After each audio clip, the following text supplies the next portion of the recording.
Letícia de Paula Souza, eu sou estudante de Arquitetura e Urbanismo pela Universidade Federal de Uberlândia. O meu trabalho, intitulado Vazio Urbano na Cidade, uma análise do setor sul da cidade de Uberlândia, Minas Gerais, foi desenvolvido no ano de 2018 a 2019, através do projeto de iniciação científica voluntária, o PIVIC, sob a orientação da professora doutora Maria Elisa Alves Guerra. O objetivo dessa proposta de pesquisa foi analisar o novo modelo ou a nova forma que a cidade está se configurando e de que forma estão ocorrendo essas mudanças no processo de urbanização nas cidades brasileiras na contemporaneidade. Tendo, então, como objeto de estudo a cidade de Uberlândia, a gente pode observar que a cidade ela tem passado por um processo de crescimento nos últimos anos e que isso tem ocasionado o processo de dispersão urbana. E é a partir desse processo de dispersão urbana na cidade que os vazios urbanos eles se tornam resultantes dessa desarticulação de fatores que geram remanescentes na dinâmica de ocupação territorial, principalmente no setor sul. Então, a partir de um método caracterizado como quali-quantitativa, sob esse, então, objeto de estudo, a pesquisa é dividida em duas partes. A primeira é feita uma revisão bibliográfica sobre o tema, em que a gente aborda em relação às cidades médias, cidades na contemporaneidade e as diversas configurações dos vazios urbanos. E no segundo momento, é feito um mapeamento e a análise dos vazios urbanos no setor sul, a partir da metodologia desenvolvida por Arruda e também tendo como base o plano diretor da cidade. Então, a partir dos resultados, né, e também da nossa classificação utilizada, se esse vazio está em domínio público ou privado, se ele já é parcelado ou não parcelado, em relação à sua área, e também identificando se esse vazio ele faz parte de algum loteamento aprovado ou não, e não ocupado, a gente chegou em um resultado que, do total do território do setor sul da cidade, 20% desse território se destina, né, ou melhor, se configura como um vazio urbano na cidade. Desses 20%, 83% está relacionado a vazios urbanos não parcelado e de domínio privado. Os outros 15% está relacionado a vazio parcelado, mas também de domínio privado, restando apenas 2% desse total destinados ao domínio público e que está relacionado às áreas verdes e áreas de lazer para aquela área. Então, a gente pode concluir, a partir desses resultados, que os vazios urbanos na cidade de Uberlândia, principalmente no setor sul, está relacionado a uma abordagem quanto à sua forma, ou seja, né, são resíduos do crescimento da cidade que traz essa nova configuração do uso do solo e esses vazios urbanos acabam se tornando áreas estratégicas de especulação imobiliária. Então, dessa forma, é possível perceber que essa pesquisa ela evidencia como a nova forma de urbanização tem ocorrido nas cidades médias e oriundas dessa dispersão urbana. Além disso, é preciso entender, então, que a partir do momento que a gente potencializa instrumentos do plano diretor e que do planejamento urbano que esteja relacionado ao plano diretor, a gente está estimulando e ampliando a discussão com diversos grupos, né, e produtores também da cidade e os próprios moradores sobre a função social do solo urbano, também como previsto no Estatuto da Cidade. E além disso, é preciso entender que essa reserva especulativa, né, através dessas novas configurações urbanas, acaba fortalecendo os vazios urbanos como uma reserva especulativa e enfraquecendo o sentido da função social da cidade, ou seja, né, através desses espaços monofuncionais que têm ampliado, então, a dispersão e a segregação urbana. Bom, o meu trabalho é esse, eu agradeço a participação aqui hoje no evento, obrigada!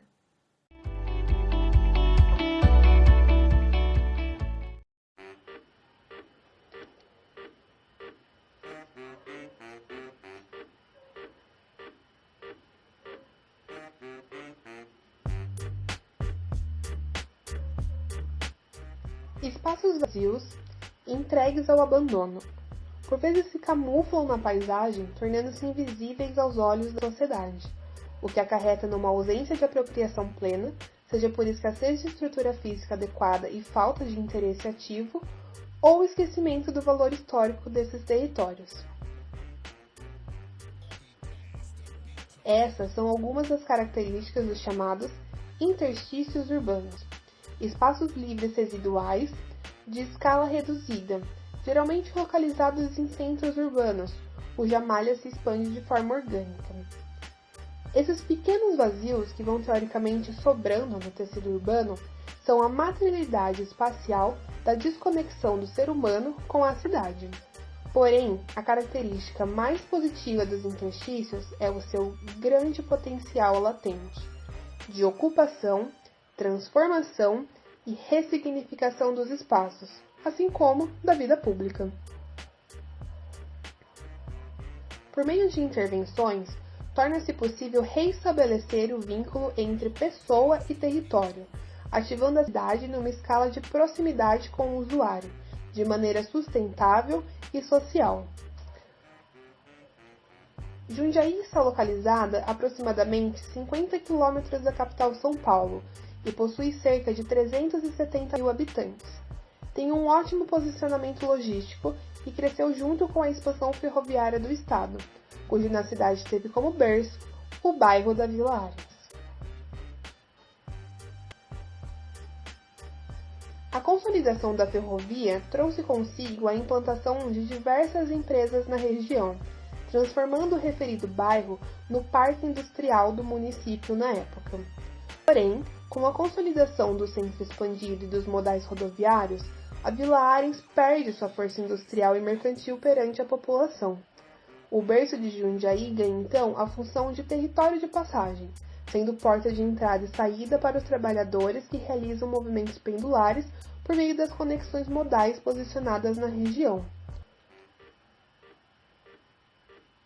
A partir de levantamentos e observações de campo, foi possível identificar 16 espaços intersticiais no raio de estudo, que na sequência foram categorizados de acordo com suas respectivas relações pedonais com os equipamentos públicos da região, bem como o nível de apropriação pelos usuários e oferta de mobiliários urbanos. Para abordar de maneira prática e detalhada as intervenções propostas, esse trabalho trouxe à luz o edifício do antigo Ocupa Colaborativa e seu terreno adjacente. Formado em 2016, o movimento composto pela união de diversos coletivos da cidade ocupou o prédio abandonado há mais de 20 anos pertencente à falida Litografia Araguaia, a fim de promover ações socioculturais, de lazer e arte. Manteve atividades pelo período de 1 ano, até que o proprietário do imóvel executou a reintegração de posse do mesmo. As propostas de intervenção buscam então resgatar a movimentação cultural de sucesso promovida pela ocupação na época, transformando o prédio abandonado em um centro colaborativo que unifica as atividades das demais áreas. Já o terreno adjacente recebe a proposta de um parque de esportes urbanos, equipamento com o intuito de somar e diversificar os usos de lazer da região central, atendendo a uma demanda pré-existente. Conclui-se, então, que promover ações em espaços intersticiais é uma forma de ativar a cidade. Executando microações numa escala de maior aproximação com o usuário, é possível alcançar resultados que rompem com a lógica do abandono. Quando as pessoas possuem ligação sentimental com os espaços, a preservação dos mesmos acontece de maneira mais efetiva. Sendo assim, utilizar áreas abandonadas é uma maneira sustentável e social de se ocupar o território, bem como de promover a valorização das possibilidades e potencialidades do mesmo.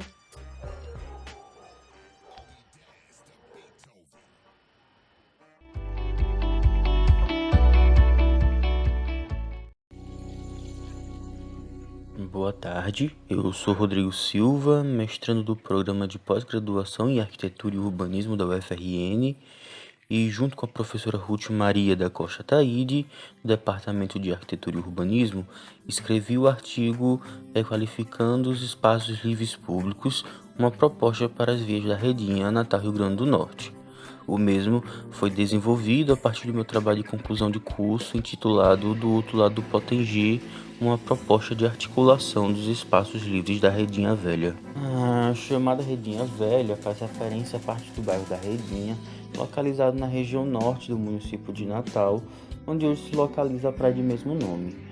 Criada como uma vila de pescadores no século XVI, a mesma se tornou local de veraneio no início do século XX, sendo ocupada com moradias fixas de pessoas de pouca renda a partir da segunda metade desse século, movimento esse impulsionado pela implantação de projetos de habitação de interesse social na região e o aparecimento de loteamentos clandestinos, o que tornou aquela que era a praia de veraneio preferida da elite local numa praia popular. Hoje, com o crescimento do bairro, há um claro problema de desarticulação de seus espaços livres públicos, os quais não receberam e não recebem tratamento urbanístico adequado. Nesse contexto, houve a motivação de fazer essa reflexão sobre esses espaços de maneira sistêmica. Assim, este artigo tem como intenção apresentar parte deste esforço, focando na proposta de requalificação do seu sistema de vias, de modo a incentivar a sua apropriação. Para tanto, o artigo ele apresenta 4 partes. A primeira parte ela reúne os apontamentos teóricos, feitos a partir das contribuições de Silvio Soares de Macedo e outros pesquisadores da rede Copacel, relacionados principalmente com os espaços livres públicos e suas funções no tecido urbano, e de Philippe Paneré, com os procedimentos de análise morfológica e tipológica, estabelecendo assim diretrizes comuns de intervenção para os diferentes tipos de via da área. Na segunda parte do artigo, nós analisamos o recorte espacial estudado desde a perspectiva morfológica, realçando o crescimento do seu tecido urbano a partir dos seus elementos constituintes, que seriam suas vias, o parcelamento do solo e os usos e ocupação dos lotes. Também se observou as relações existentes entre público e privado, dando destaque aos espaços livres públicos formalmente constituídos e às vias. Com isso, na terceira parte, nós apresentamos a análise tipológica das vias, levando em consideração seus aspectos formais e funcionais, os modais de transporte, as formas de apropriação e as conexões espaciais do público e privado. Com as características definidas, foi possível agrupar as vias em 13 tipos, evidenciando assim os elementos necessários para a proposição de um sistema de articulação para o bairro. A quarta e última parte do artigo, ela reúne as estratégias de requalificação dessas vias representadas por meio de fotomontagens. Os 13 tipos foram então hierarquizados em 3 eixos de intervenção. Os eixos estruturantes são as principais vias de articulação do setor com o resto do bairro e outras regiões da cidade. Os eixos de articulação secundária já são vias de menores dimensões que podem ou não se associar a outros espaços e que durante a análise demonstram algum tipo de apropriação ou singularidade. São as vias que formam o conjunto de vias com funções compartilhadas no sistema. Já os eixos conectores, eles reúnem as vias que articulam a área de norte a sul, conectando a maioria dos espaços públicos. Logo, as intervenções aqui, elas objetivam, além da requalificação urbana e viária, favorecer a articulação entre os espaços existentes e potencializar seu uso para além da circulação. Com isso, este artigo demonstra a importância da metodologia utilizada para a proposição de uma articulação dos espaços livres públicos do bairro. A quantidade escassa dos espaços livres públicos formalmente constituídos também foi uma descoberta importante proporcionada pelas análises, que também evidenciaram a importância das vias diante disso, nós tratando apenas como elemento de articulação, mas também como espaço onde ocorrem atividades sociais. A análise desses espaços também permitiu compreender as formas de apropriação, sendo estas consideradas durante o processo de definição da articulação do sistema. Dessa forma, as propostas apresentadas neste artigo demonstraram a importância da consideração da dimensão humana na sua relação com o espaço público. Considerando as atuais condições urbanísticas e ambientais precárias desses espaços, faz-se necessário propor soluções que possam estimular sua utilização, eliminando barreiras e contribuindo para a fruição física e visual dos mesmos, de modo a possibilitar de fato uma articulação do sistema.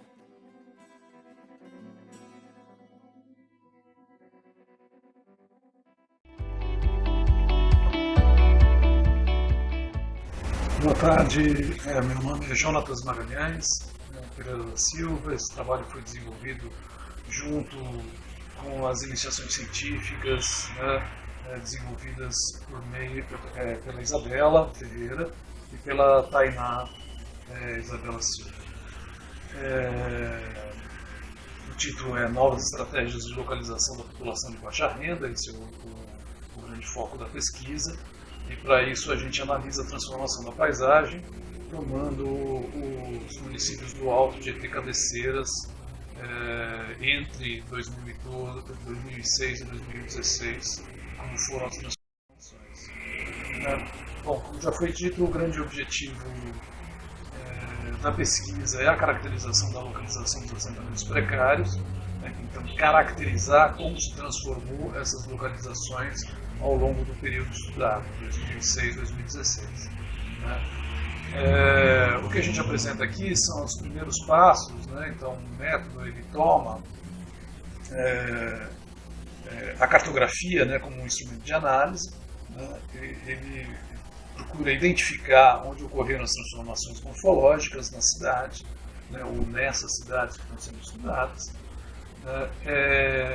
pela análise da quadra, da via, do lote, das edificações. Então é uma análise bastante morfológica no primeiro momento. E depois ele cruza com dados socioeconômicos, no caso os dados de renda monetária, dos setores censitários do IBGE. Busca-se não ter a média, mas sim a composição de rendas dentro do setor censitário. E, por fim, a gente identifica então as localizações dos assentamentos precários. Essas três condições, aonde houve transformação na cidade, qual a composição de renda daquele setor censitário e a localização dos assentamentos precários, possibilita a gente começar a analisar, a caracterizar as localizações de assentamentos precários. Falar um pouquinho, esse trabalho, na verdade, da localização das faixas de renda, é fruto de um outro trabalho apresentado, inclusive, aqui no Enan Park, há 2 edições atrás, onde se faz um estudo de 166 cidades brasileiras, encontra-se alguns padrões de distribuição dessa renda nas cidades, e agora se pretende estudar esses padrões. Mas para iniciar essa pesquisa foi feita uma pesquisa empírica junto às iniciações científicas para entender e desenvolvendo o método de análise. Como eu disse, assim, a ideia aqui não é achar a média do setor censitário, mas sim identificar a composição de renda que existe em cada um dos setores censitários. Num segundo momento, a gente olha quadra a quadra da cidade e vai vendo o que se transformou entre 2006 e 2016. E para isso a gente vai anotando o tipo de transformação que ocorreu. Se foi uma adição à mancha urbana na cidade, se foi uma consolidação de uma mancha, quer dizer, já existia a quadra, as vias ali, mas não existiam ainda as construções, então se consolidou, aquela quadra acabou se consolidando, ou quando é por sobreposição, eram galpões industriais que se transformaram em edifícios verticalizados, ou era uma quadra de edifícios horizontais, sobradinhos, que acabaram se transformando em edifícios verticais.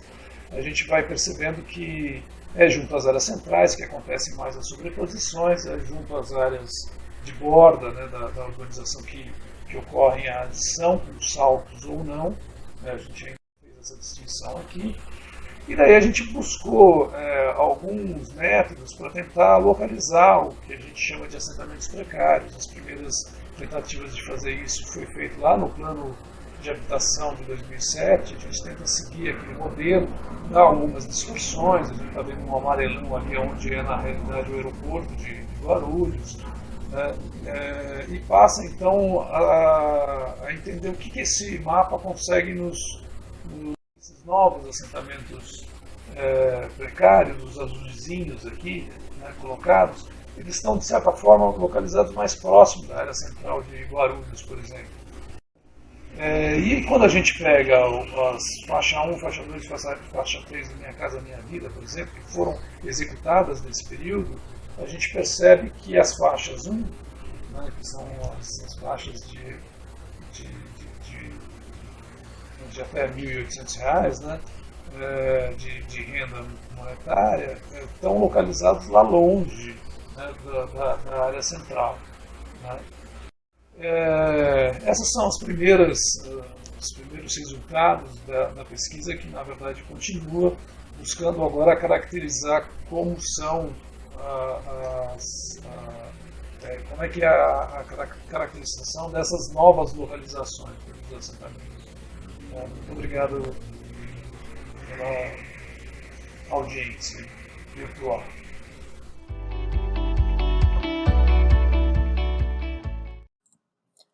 Olá, eu sou a Bruna Cardoso e o título do meu artigo é Recomendações para uma intervenção urbana no setor hoteleiro sul.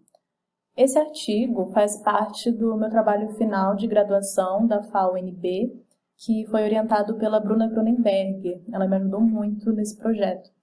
Então, eu queria fazer um projeto de intervenção urbana nessa área de Brasília, e essa etapa do trabalho foi fundamental para eu definir o ponto de partida, para eu entender quais que seriam as demandas dessa parte da cidade, como que as pessoas se apropriam desses espaços, para que eu realmente pudesse fazer um projeto que contribuísse para a melhoria dessa parte de Brasília.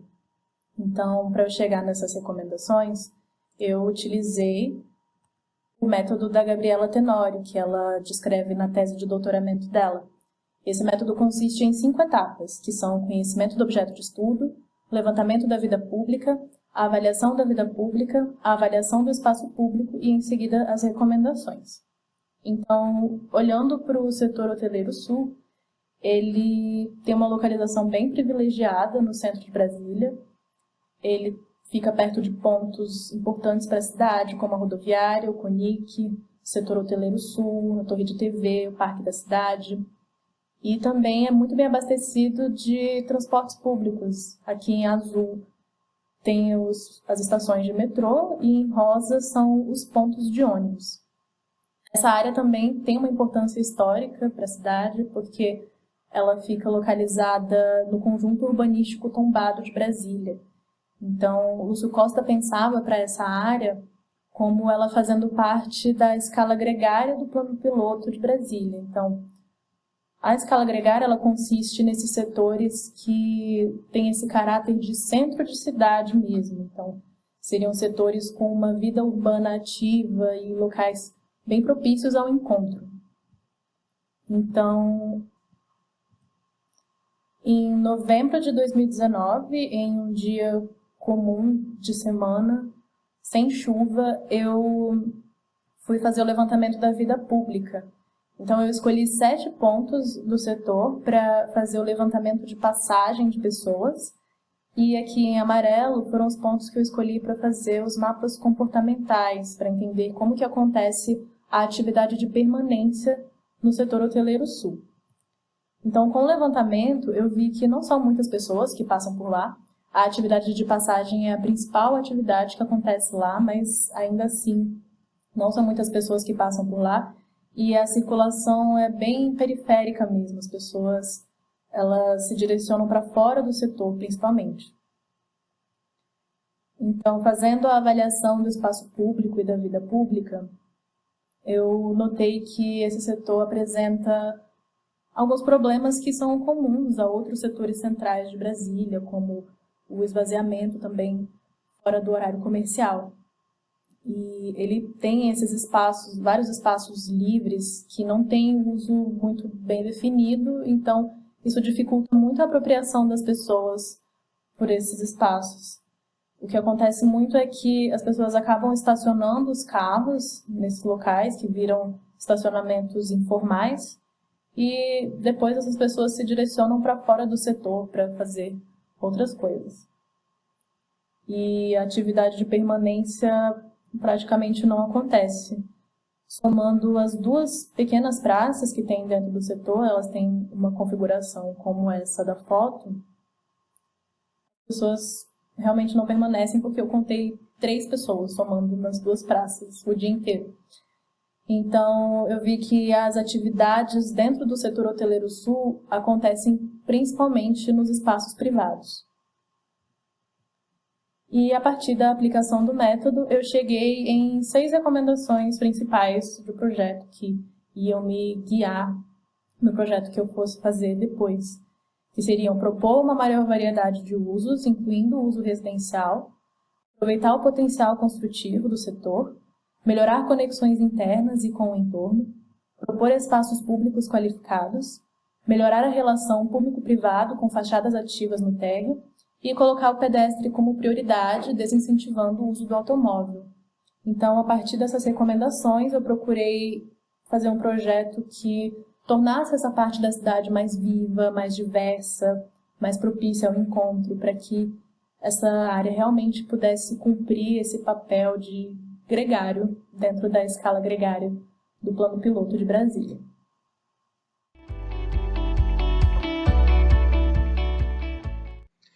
Olá a todas e todos, eu sou Pedro de Moraes, vou apresentar aqui um trabalho que é parte da minha pesquisa de doutorado, Morfogênese da Avenida Brasil, no Rio de Janeiro, lógicas operativas e disposições espaciais. A Avenida Brasil é parte de uma tipologia rodoviária que, inicialmente implementada como estrada interurbana regional, absorve uma série de fluxos, usos e dinâmicas múltiplas, transformando-se em muito mais do que um simples eixo de mobilidade urbana num receptáculo de uma série de atividades e relações urbanas cotidianas, que lhe confere uma complexidade muito grande. E aqui nós temos a região metropolitana do Rio, com a cidade do Rio de Janeiro em maior contraste, do lado esquerdo inferior, e a Avenida Brasil em amarelo, nesse contexto. A via tem mais de 58 quilômetros de comprimento, é a maior infraestrutura rodoviária do Rio de Janeiro, corta 32 bairros, atendendo a uma população de 1,6 milhões de habitantes, se consideramos 2 quilômetros de lado a lado do eixo viário, e absorvendo diariamente 250 mil veículos. A pesquisa parte, portanto, da hipótese de que essa infraestrutura é um eixo distribuidor de uma série de espaços formados por lógicas distintas, mas articulados como um sistema ampliado. E que essas lógicas emergem como espaços de projeto. Portanto, o objetivo da pesquisa é identificar, a partir de interações entre a infraestrutura e o território, oportunidades para uma estruturação mais positiva do espaço metropolitano. Como método, a pesquisa recorre a um atlas, uma catalogação de mapas e fotografias que tentam aprender as relações espaciais entre a Avenida Brasil, os eixos de infraestrutura da metrópole, os tecidos urbanos, a geomorfologia e o próprio eixo, o próprio leito da avenida em si. Assim forma-se um catálogo multi-escalar que tenta dar conta desde o âmbito metropolitano até o âmbito local. E esse catálogo eu mostro aqui uma pequena amostra dele. Quer dizer, ele é formado por uma sequência de mapas e registros e análises fotográficas, a partir dos quais surge exatamente o que se pretende como contribuição da tese, que são as lógicas projetuais. Um grupo de 5, entre as quais, entre hierarquia e isotropia, se coloca como uma discussão entre como essa via, para além de um eixo especializado, forma parte de um sistema muito maior e pode se comportar de maneiras diversas dentro desse sistema, muito além da lógica da especialização rodoviária. Entre distensão e difusão, busca interpretar as formas do crescimento urbano decorrentes da implementação da via, e são inúmeras. Aqui a gente vê simplesmente um tipo que se repete ao longo dela. Entre ruptura e continuidade, as relações entre a infraestrutura e diferentes matrizes territoriais, espaços livres, relevo, corpos hídricos, os próprios tecidos e substratos do solo, entre padronização e exceção, como essa infraestrutura se coloca como arquitetura no âmbito local, e entre o fechamento e a aderência, que relações existem entre a via e suas bordas, mais porosas ou menos.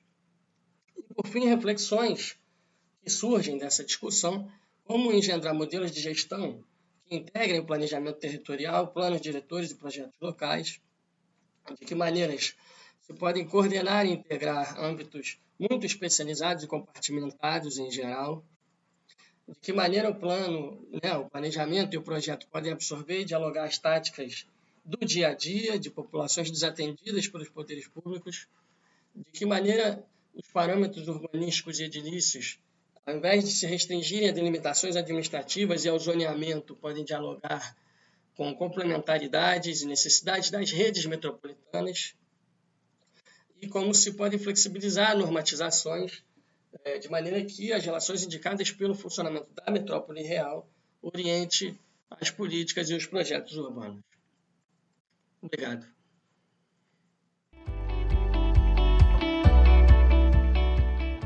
O trabalho intitulado A Relação entre os Vazios Urbanos, as Ações e as Políticas Públicas, Abordagens Socioambientais, é um trabalho desenvolvido no âmbito da Universidade Federal de São João del Rei, do mestrado interdisciplinar em Artes, Urbanidades e Sustentabilidade, no Departamento de Arquitetura e Urbanismo e Artes Aplicadas, junto ao curso de Arquitetura e Urbanismo.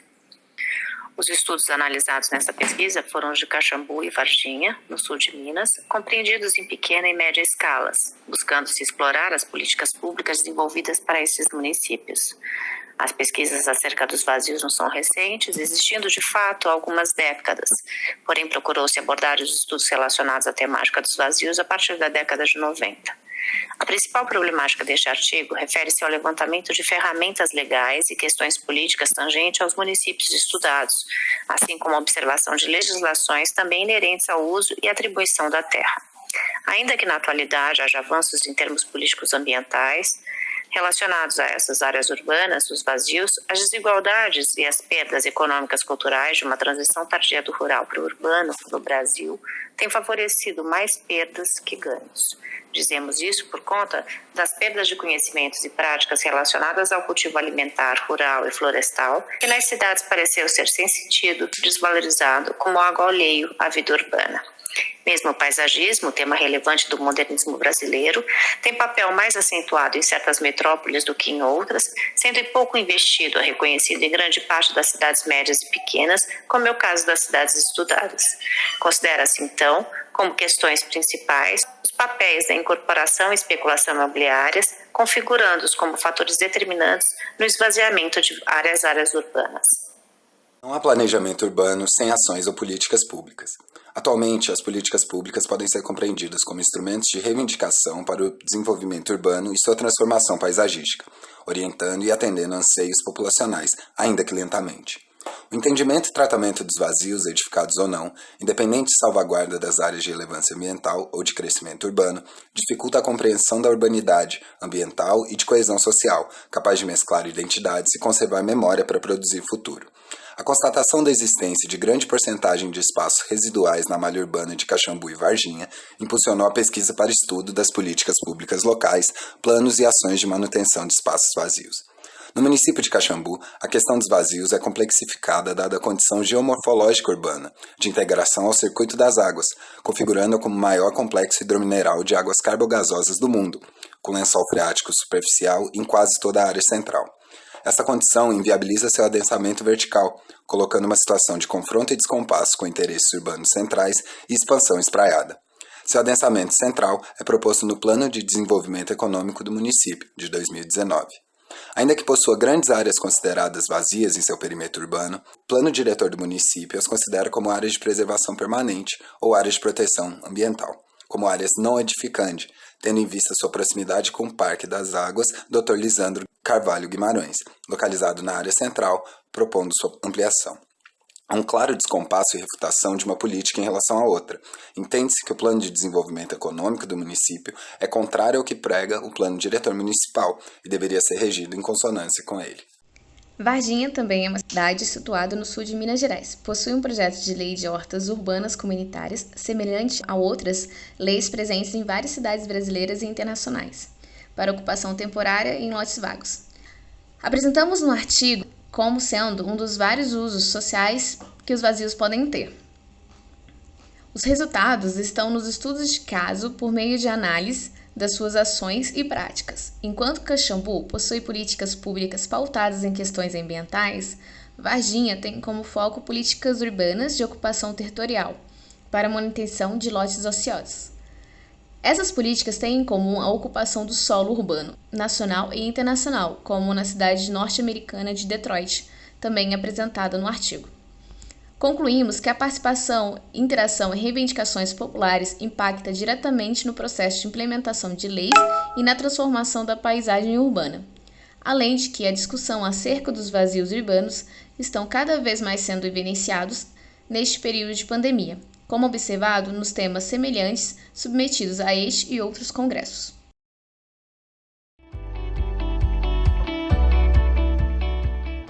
Oi, tudo bem? Meu nome é Dane. Sou pesquisadora independente, pós-graduada em Mobilidade e Cidade Contemporânea pela Escola da Cidade. Neste ano de 2021, inicio o mestrado no programa de pós-graduação da Faculdade de Arquitetura e Urbanismo da Universidade de São Paulo, FAUSP, com tema de pesquisa sobre intermodalidade entre transporte coletivo por trilhos e bicicleta. O artigo apresentado aqui no Sexta no Parque tem como título Transição de modos bicicletários em estações na região metropolitana de São Paulo, e a relacionada pesquisa será desenvolvida no mestrado. O objetivo do presente artigo é compreender os deslocamentos intermodais entre bicicleta e transporte coletivo de alta capacidade, através de viagens computadas pela pesquisa Origem e Destino, do metrô, e através da oferta de bicicletários nas estações do CPTM, Companhia Paulista de Trens Metropolitanos, e do metrô, Companhia do Metropolitano de São Paulo. As principais referências bibliográficas são Vasconcelos, 2001, relacionado à distribuição socioespacial do sistema de transportes na mancha urbana, WI 2015, que é a base bibliográfica internacional sobre intermodalidade, e Ciclocidade 2020, que realizou um levantamento sobre os bicicletários na metrópole paulista. A metodologia da pesquisa foi através de análise realizada a partir de viagens computadas pela pesquisa Origem e Destino, de 2007 e 2017, da localização da rede de transportes por trilhos e da oferta de bicicletários nas estações. Os principais resultados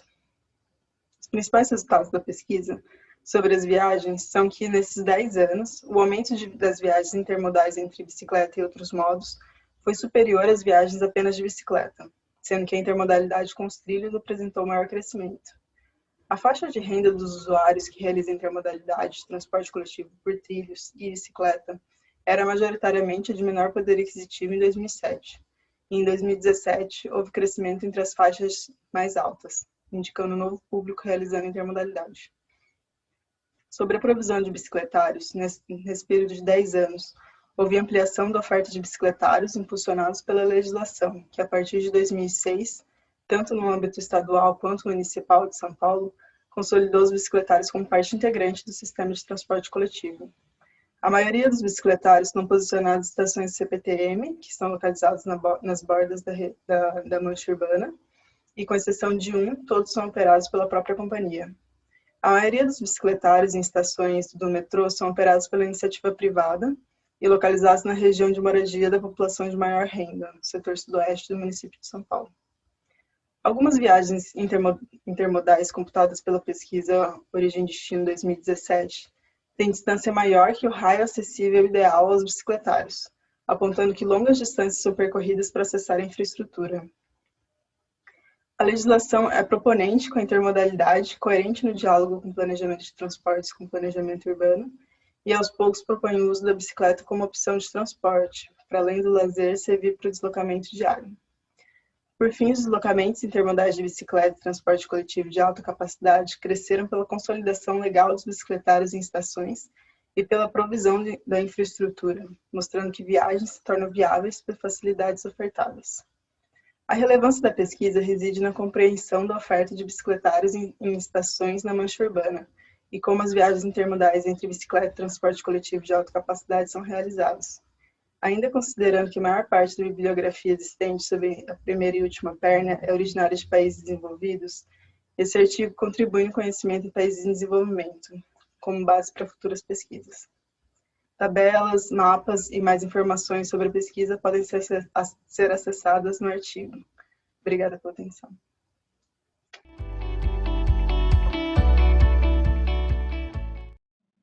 Meus cumprimentos a todas e a todos. Meu nome é Nilberto Gomes, eu sou do PPGAU-FRN, vou apresentar para vocês o artigo retirado da minha tese. O artigo se chama Por Dentro da Maçã, Congestão, Densidade, Fluxos e Hiperatividade em Nova York. Nós falamos da densidade sempre a partir do conceito de congestão de Curras, buscando identificar na morfologia da congestão presente em Manhattan os atributos que possam contribuir para a constituição de ambientes urbanos hiperativos. Preliminarmente, a hiperatividade urbana pode ser conceituada como um estado periódico de forte atividade que resulta da confluência da congestão de área construída, de usos e de fluxo numa determinada área. Quando Curras desenha o conceito de congestão, ele não se preocupou em quantificar os atributos morfológicos da congestão.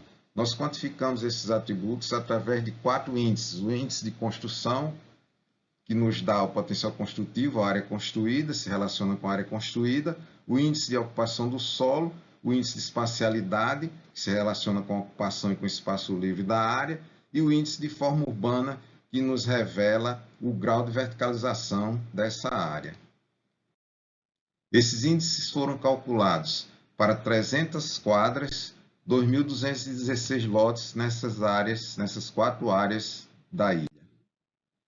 Os resultados são apresentados por meio de esquema de 5 números, o gráfico caixa. O gráfico caixa exibe a tendência central da amostra, a mediana, a média que representa o centro da massa, que aparece como um ponto dentro do retângulo. Esse retângulo que representa a dispersão está contido entre o quartil inferior e o quartil superior, e a forma de distribuição ou simetria da amostra, valores pontuais mínimos e máximos e valores atípicos abaixo do mínimo ou acima do máximo. O resultado para o índice de construção e o índice de forma urbana nos mostra que o índice medital é ligeiramente mais construído do que o Theater, que o Lower Manhattan tem a maior dispersão, menor mínimo e maior máximo. O Greenwich Village é o menos construído dos 4, e o índice de forma urbana nos mostra que o índice medital, embora ligeiramente mais construído do que o Theater, ele é bem mais verticalizado do que os demais. O índice de ocupação do solo e o índice de espacialidade, nós vemos que essas três áreas, Theater, East Midtown, Lower Manhattan, têm uma média próxima. O Greenwich Village é menos ocupado, consequentemente, ele tem mais espaço livre dentro da quadra, ao contrário dos demais.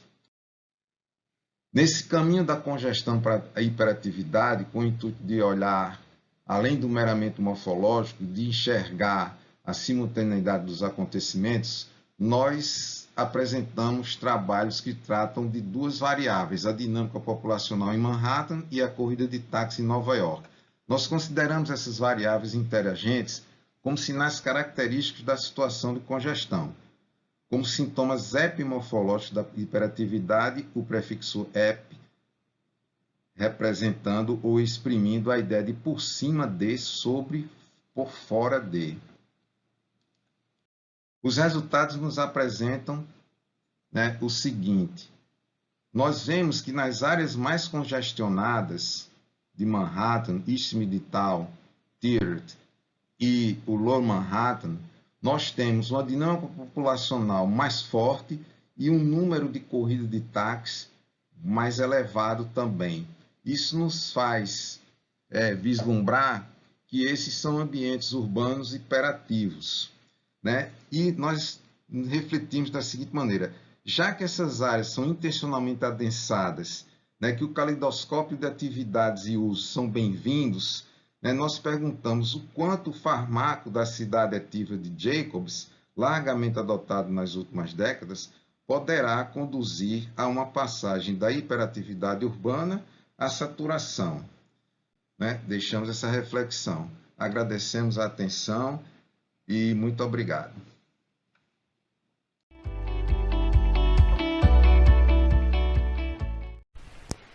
Apresentação do artigo A Nova Belém e as transformações do espaço social do bairro do Tenoné para o 6º ENAM Parque, linearidade, processos e práticas na arquitetura e urbanismo. Dos autores Brenda Santos Rodrigues, Mariana de Fátima Silva dos Santos, Raul da Silva Ventura Neto. O artigo se propõe a analisar as transformações decorrentes do processo de financiarização do circuito imobiliário de Belém, no eixo Belém-Coraci, trecho representado mediaticamente como Nova Belém, e identificar os impactos no espaço social do bairro Tenoné decorrente do processo de financiarização a partir da tríade do espaço concebido, percebido e vivido. Olá a todas e todos, eu sou Brenda Rodrigues, também graduanda em Arquitetura e Urbanismo pela UFPA. Quanto à metodologia empregada, foram basicamente duas. A pesquisa bibliográfica acerca das diretrizes teóricas de Henri Lefebvre, principalmente no que concerne a dialética da tríade do espaço concebido, percebido e vivido, assim como documentos de outros autores que versam sobre as dinâmicas de produção social do espaço e financiarização do circuito imobiliário na região metropolitana de Belém. O outro método foi o questionário online, em virtude da pandemia de Covid-19, elaborado a partir da plataforma Google Forms durante o período de 16 a 25 de abril de 2020, onde aplicamos perguntas relacionadas ao cotidiano e percepção dos moradores quanto às transformações engendradas no bairro e seu entorno nos últimos 15 anos. Quanto aos resultados obtidos, destacamos os gráficos do questionário aplicado aos moradores do bairro. Os dados apontam que as transformações mercadológicas na Avenida Augusto Montenegro, com o advento de shoppings, novos prédios residenciais e de supermercados, trouxeram diferença para o cotidiano dos moradores, como explicitado no gráfico à esquerda, no qual as barras 4 e 5 somam mais de 70% das respostas, nessa escala de intensidade que vai de 1, que representa nenhuma diferença, ao 5, muita diferença. O gráfico à direita mostra uma concentração de respostas mais distribuída, utilizando a mesma escala de intensidade, entre as barras 1, 3 e 5, contudo, podemos perceber que aproximadamente 65% dos que responderam ao questionário consideram que houve modificação nos preços dos imóveis onde moram. Outro ponto que gostaríamos de destacar é em relação à mobilidade urbana na região via sistema BRT, iniciado em 2015 no trecho da rodovia Augusto Montenegro e concluído em 2019, o trecho que atravessa o bairro do Tenoné.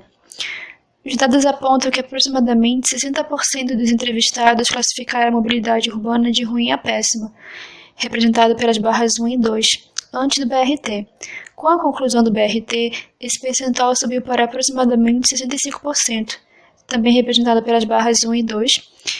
Desta forma, constata-se que os problemas relacionados ao transporte e mobilidade urbana não foram resolvidos através desse sistema, principalmente pelo fato de não estar articulado diretamente com as linhas de ônibus que adentram o bairro.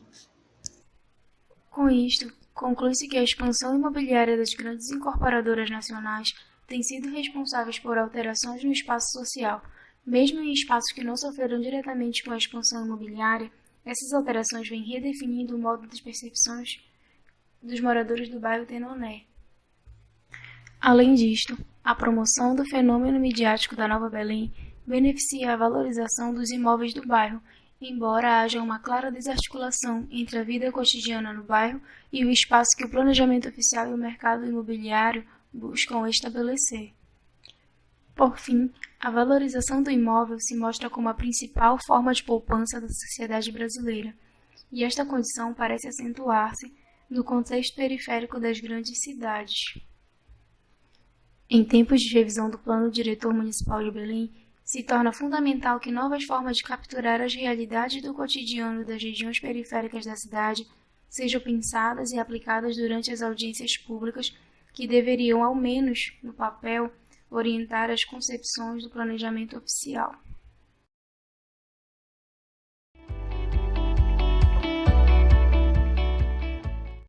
Olá, tudo bem? Eu me chamo Abraão Nóbrega, sou estudante do curso de Arquitetura e Urbanismo na Universidade Federal da Paraíba e vim apresentar para vocês o trabalho intitulado Cadê as pessoas que estavam aqui? Territórios e apropriações em praças de João Pessoa, Paraíba. Esse trabalho foi orientado pelo professor Giovanni Gessé e é vinculado ao Laboratório do Ambiente Urbano e Edificado, o LAUP. Bem, esse trabalho ele vai abordar a discussão sobre as relações do espaço público com a apropriação e construção de territórios, baseando em variáveis como gênero, entorno e atividades. E para isso a gente utilizou 2 praças como objetos de estudo, e elas são localizadas na zona sul da cidade de João Pessoa, Paraíba, Brasil. O principal objetivo era compreender as dinâmicas urbanas da apropriação do espaço público para embasar o questionamento a respeito do surgimento dessas territorialidades, tendo como variável principal a questão do gênero. Para isso, a gente utilizou práticas etnográficas e de análise interpretativa dentro da sociologia urbana.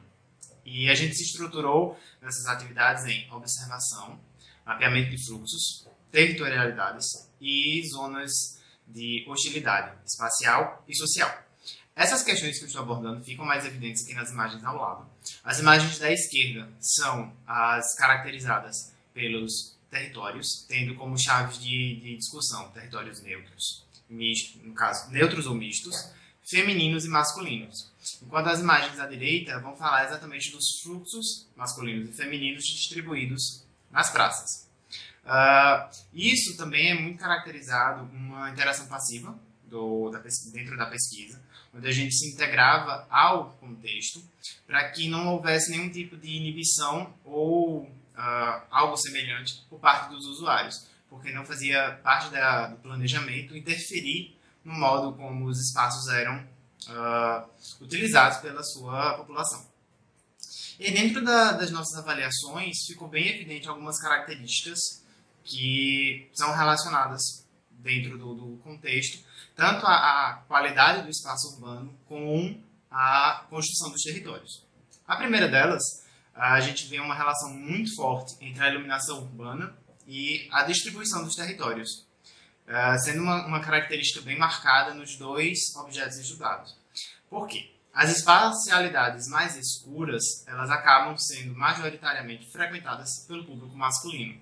E além disso, é mais recorrente atividades com uma hostilidade um pouco maior, chegando até a cenários ilícitos. As imagens aqui que eu trouxe também, elas estão no artigo, mas a gente traz aqui só como uma pincelada, uma degustação.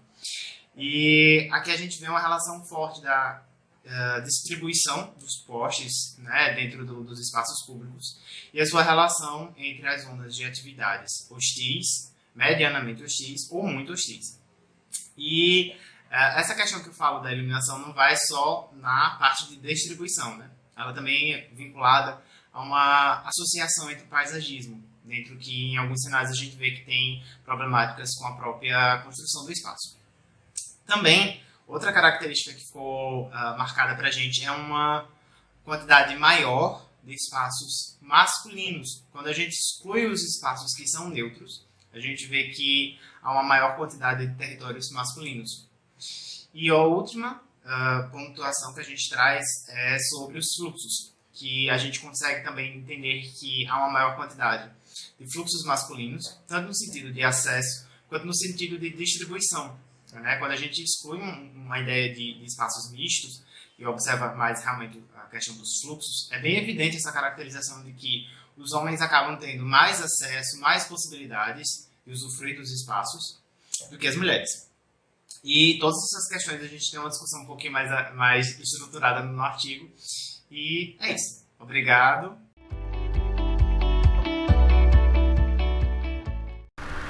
Olá a todos, eu me chamo Rafael Bosa, sou mestrando do Programa de Pós-Graduação em Arquitetura e Urbanismo do Centro Universitário Ritter dos Reis, em Porto Alegre, Rio Grande do Sul.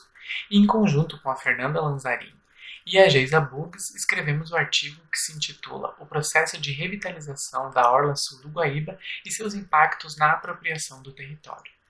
Esse primeiro slide, então, procura explicar um pouco dos objetivos perseguidos por esse artigo. O principal deles é analisar o comportamento do usuário da Orla Sul do Lago Guaíba em Porto Alegre. Essa região ela passa por um processo de revitalização que está em curso desde 2014 por conta da implementação do projeto Parque Urbano Orla do Guaíba do arquiteto Jaime Lerner, que é dividido em 3 trechos, que são identificados na figura 1, então, da usina do gasômetro à Rótula das Cuias é o trecho 1, o trecho 2 vai da Rótula das Cuias até o Arroio Ipiranga, que corta o mapa em amarelo, e o último dos trechos vai até o Beira-Rio. E dentro desse contexto, então, busca-se esclarecer os conceitos de apropriação do espaço, de território e de grandes projetos urbanos, porque são 3 conceitos que atravessam esse entendimento da implementação desse projeto na orla do Guaíba. E o foco está no trecho 1, por ser o único que já está finalizado entre os 3, já está finalizado, e para se ter essa concepção, essa ideia de como eram esses usuários que frequentaram antes, durante e depois dessas intervenções, para entender essa interferência na dinâmica urbana que esse projeto causou na região. Aqui são 3 conceitos chaves que permeiam todo o artigo. O primeiro, que é a apropriação do espaço, que é como sendo as ações implementadas por agentes sociais, privados e públicos, que utilizam, dominam, controlam e monitoram uma determinada área territorial. Essas ações visam, sobretudo, garantir essa reprodução do sistema social, esse convívio em sociedade. Enquanto território, ele pode ser uma fração do espaço material ou imaterial. Assim, então, como parte do espaço, ele assume características multidimensionais, podendo ser identificado através das relações sociais que nele se desenvolvem. Então, essa ideia de que o espaço é dividido por grupos que dão a ideia de territorialidade para esse espaço. E a ideia de grandes projetos urbanos, que são operações físicas que envolvem consideráveis somas financeiras de agentes públicos e privados, as parcerias público-privadas, e promovem alterações expressivas no espaço urbano. Então, são 3 conceitos que permeiam essa ideia do que foi implementado e do que aconteceu na Orla do Guaíba, nesse trecho 1. Aqui, então, enquanto forma de observação, procurou-se, então, de forma orientada, se perceber esse impacto de apropriação através das dimensões de performance desenvolvidas por Kevin Lynch, que são elas: vitalidade, sentido, acesso, adequação e controle. A análise abordou os aspectos quantitativos e qualitativos através de uma abordagem que foi sistêmica e, ao mesmo tempo, sensível à percepção e vivência de quem utiliza esse espaço. Se determinou, então, que o trecho 1 ia ser observado durante 7 dias corridos, em 4 horários diferentes, ao longo do dia e da noite, durante meia hora. E os horários escolhidos foram 7, 14, 18 e 20 horas. Ao lado tem 2 figuras que demonstram como era esse trecho 1 antes da revitalização, uma da usina do gasômetro e outra um trecho mais geral mostrando como era, de frente para o lago. Aqui mais algumas imagens que mostram que antes da intervenção o local já era utilizado, já havia uma espécie de apropriação. E o quinto mostrando, então, uma imagem panorâmica maior, né, geral de todo esse trecho antes da implementação. E enquanto resultado, então, se teve que o aumento expressivo no número de usuários foi percebido, né, assim como um número diferente de grupos que frequentam essa região, que o aspecto temporal de vitalidade do lugar se aumentou, então tem novos grupos em novos horários utilizando, que criou novas ideias de territorialidade. Essa revitalização também trouxe como ponto negativo já algum tipo de gentrificação que ainda é timidamente percebida, por não se ter tanto distanciamento histórico para se perceber, mas alguns tipos são aqueles grupos que a gente viu numa imagem anterior, já deixaram alguns de frequentar por causa dessa revitalização ou pelos novos tipos de pessoas que acontecem em grupos sociais, né?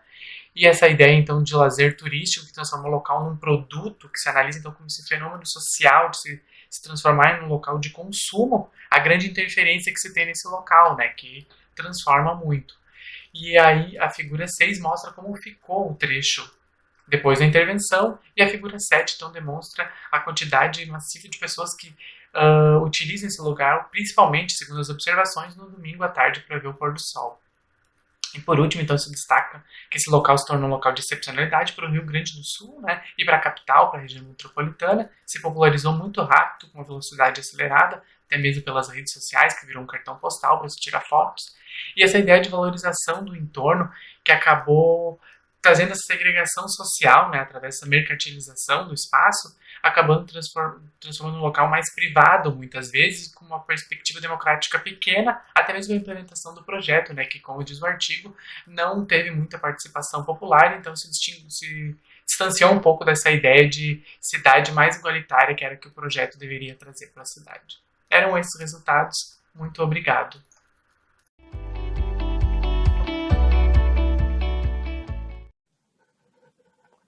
Boa tarde, meu nome é Valério Medeiros, eu sou professor e pesquisador do PPG-FAO-UNB e do CEFOR Câmara dos Deputados, ambos em Brasília. Nesta sessão eu apresentarei o artigo Eixo Comum, Aspectos de Forma e Configuração em Cidades Brasileiras. A pesquisa é configuracional e procura compreender aspectos geométricos e topológicos da cidade brasileira a partir da investigação de sua estrutura espacial atualmente e ao longo do tempo. Assume-se que o escrutínio das transformações físicas pode contribuir para o entendimento do processo de urbanização no país em suas diversas fases ou marcos estruturadores. Para conduzir o argumento, o estudo ampara-se em 3 questões de pesquisa. Qual o efeito da forma e estrutura urbana para os padrões de acessibilidade topológica? Em que medida as modelagens desenvolvidas segundo a sintaxe do espaço expressam o fluxo real de movimento? E, por fim, como se deu a transformação diacrônica dos aspectos configuracionais, geométricos e topológicos nas cidades. Em relação aos aspectos teóricos, metodológicos e ferramentais, a pesquisa ampara-se na sintaxe do espaço ou teoria da lógica social do espaço, conforme a utilização dos mapas axiais e de segmentos e respectivas variáveis. As modelagens foram desenvolvidas em ambiente georreferenciado por meio do uso dos aplicativos QuantumGIS e DepthMap, conforme ilustrado nas imagens a seguir. Essa construção da base resultou num conjunto de 20 variáveis configuracionais acrescida do tempo habitual de deslocamento para uma amostra de 43 cidades, em que resultaram 275 modelagens, incluindo aquelas das cidades ao longo do tempo, sendo a primeira datada de 1567 para o Rio de Janeiro. Em relação aos resultados obtidos, uma síntese dos gráficos resultantes pode ser percebida aqui na série de ilustrações. O artigo contempla, portanto, um conjunto de discussões mais aprofundadas, mas nesse momento eu gostaria de destacar 4 aspectos principais que foram obtidos no estudo. O primeiro deles é que parece que a cidade brasileira experimenta, ao longo do tempo, um conjunto de estágios de desenvolvimento em soluço, o que significa, primeiro, uma expansão das fronteiras urbanas e, posteriormente, um preenchimento dessas fronteiras a resultar numa espécie de estagnação do crescimento em termos de área. Um segundo resultado obtido é que o período entre 1930 e 1940 marca a transformação configuracional nas cidades brasileiras, resultando num progressivo declínio das medidas nas décadas seguintes até o cenário contemporâneo, o que vai, portanto, representar uma espécie de perda das propriedades configuracionais mais positivas ou sua progressiva redução. Um terceiro achado compreendeu a relação entre o desenho da cidade e a afetação desse desenho no desempenho configuracional. Parece que, embora a cidade brasileira seja predominantemente estruturada numa espécie de grelha, essas grelhas são mal articuladas, o que vai resultar num padrão denominado colcha de retalhos, que gera uma sensação labiríntica para um conjunto de questões vinculadas especialmente ao deslocamento. E, por fim, quando confrontamos o tempo habitual de deslocamento oriundo do último censo com o desenho das cidades, fica claro o quanto certas estruturas são facilitadoras, enquanto outras restringem esse deslocamento, conforme expresso nas variáveis. Os resultados obtidos, portanto, além de responderem às perguntas, permitem fortalecer a leitura morfológica como relevante para a compreensão da cidade brasileira, permitiram os resultados explorar um conjunto de novas variáveis, como Nash e Naim, ampliaram o entendimento da transformação diacrônica das cidades, conforme o escopo inicial, bem como destacaram o papel da forma condicionando as relações de deslocamento. Um final aspecto bastante relevante a considerar é que, definitivamente, a forma não determina o desempenho de nenhuma das medidas ou da própria vida e qualidade urbana. Entretanto, nós não podemos negar que a forma traz efeitos, e esses efeitos precisam ser melhor compreendidos naquilo que diz respeito a um entendimento mais aprofundado das nossas cidades. Eram esses os resultados gerais ou aspectos gerais que eu gostaria de destacar nessa apresentação rápida. Maiores informações estão disponíveis no artigo. Agradeço a atenção, muito obrigado.